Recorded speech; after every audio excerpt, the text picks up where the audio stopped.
ADUs are a very, very hot topic, both in communities and politically, because while they, bring down the cost of rentals, it also increases the value of homes. On top of that, it is potentially not worth all the investment and all of the headaches. Some people are just so abusive with them that those abuses are, spilling over into affecting their neighbors and their communities at large. There was a story recently, a home where they had built 7 ADUs in their backyard. On the other side, apartment building developers are basically saying, hey, it's not fair that here in California, everyone basically gets a free ADU. And then finally, developers like this one over here in San Diego, who came up with a plan for a 136 unit ADU project. I understand both sides of this kind of face of the conversation, but there are some, as these examples would show,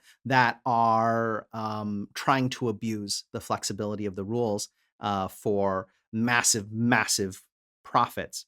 And that as we know, that mix of variables is rarely to the benefit of local communities, or existing local communities at least. These are all kind of covering the extreme cases that aren't really what most of the people are asking me about, right? Like, most of the people who are asking me about this are individual homeowners who are just trying to figure out, okay, is this a profitable endeavor for me to take on? Is this a good way to house hack? I talk about all the political controversy because the political controversies and all of kind of the permitting things that have to do with that impact the expense and complexity of every individual person that's trying to do this for themselves. It kind of the typical story of, like, it only takes one a-hole to ruin it for everybody else. And essentially, kind of the reason why I've labeled this video ADUs are the worst is because, for the most part, those people, those